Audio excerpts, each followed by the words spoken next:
ng financial assistance sa lahat po ng mga senior citizens. Itong programa po sa mga estudyante, nakalagay po doon, from the people of Silao. Instrumento lang po kami para maibigay po yan sa tamang tao. Ang pinakauna po nating gusto pong na bago po dito sa bayan ng Silao, ano po tayo, wala po tayong pinipili sa paglilingkuran. Kapag nagbibigay po tayo ng tulong, ay para sa lahat po. Unang-una po, yung pong ating pong PAC o Public Assistance Center, kahit sino po pwede po pumunta po dyan. Kahit walang backer, kahit wala pong leader na magsasama, kahit po hindi po kapartido, basta po kailangan nyo ng tulong. Open po yung ating po Public Assistance Center.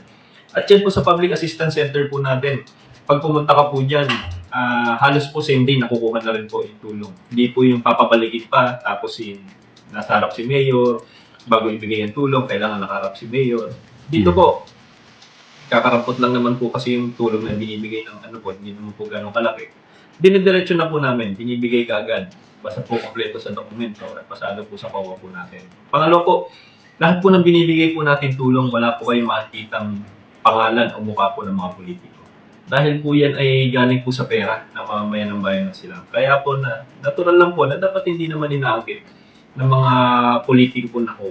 Siguro nagiging instrumento lang po kami para maibigay po yan sa tamang tao. Pero po, hindi po galing talaga sa amin yung mga pinapamigay po ng tulong. Kaya nararapat lang na yung lahat po ng pinapamigay po namin, nakalagay po doon, from the people of Silao. O kaya po lahat po ng binili po nating sasakyan ay wala pong mukha ng politiko, nakalagay po doon mula po sa mamamayan ng bayan. Mula po sa buwis ng mamamayan ng bayan ng Silao. Pangalawa po, yung pong ating pong programa po sa mga estudyante. Lahat po ngayon ng mga nag-aaral po sa pampublikong elementarya, lahat po nakatanggap po ng bags at school supplies. Wala po tayong pinipili. At saka po yan, diretso po natin binibigay sa eskwela. Hindi na po dumadaan kahit kanino po. Basta po diretso sa mga estudyante. Bukod po dyan, this year nagsimula na rin po tayo na pamimigay po ng financial assistance sa lahat po ng mga senior citizens dito po sa bayan ng Silao. At yung pong PWD ay kasama rin po dyan. Bukod po dyan, yung pong tulong po natin sa senior tsaka po PWD. Dahil po sila po yung medyo may adapt na po o yung iba po hirap maglakad, may kapansanan, o kaya po bedridden na o ano na po, usually nasa bahay na lang po, ay dinideliver po natin to sa bawat bahay, sa bawat pintuan ng mga senior citizens at PWD. Hindi na po kailangan silang pumila o maghintay ng matagal sa covered court para lang po buwaba yung pong si Mayor para po masaksihan ang pamimigay. Hindi na po, diretso na po natin sa bawat bahay po yan. By next year po, isasama rin na rin po natin sa tulong lahat po ng registered na solo parent dito po sa bayan ng Silao.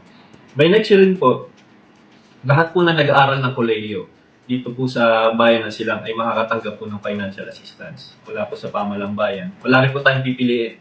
Basta po nag-aaral ng kolehiyo, may requirements po ng POGO po, and ibibigyan po natin ng tulong po ng financial. Ang gusto po kasi natin dito, kapag magbibigay po tayo ng tulong, wala na po pinipili. Hindi po yung kakampi lamang, hindi po yung bumoto sa inyo o partido lamang. Kasi hindi naman po ako hinalal ng taong bayan para maging mayor ng partido. Tayo po yung naging mayor po ng lahat po ng mamamayan ng bayan ng Silao. Kaya kung magbibigay po tayong tulong, lalahatin po natin, walang pipili.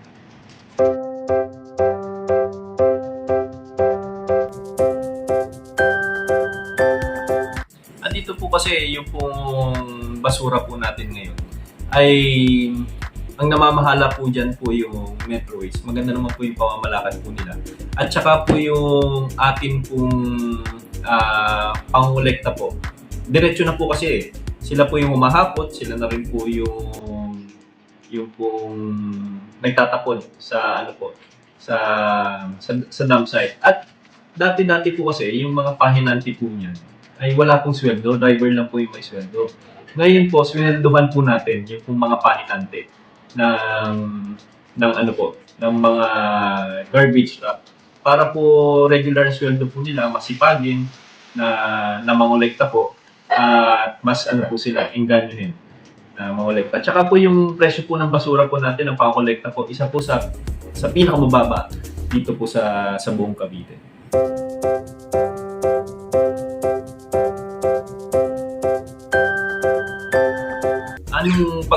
hanggang 3 po yung ambulansya po natin, if I'm not mistaken. Ngayon po, nasa 80 na yung ambulansya po natin na gumagana. Tsaka po ngayon po yung ambulansya po natin, libre po to.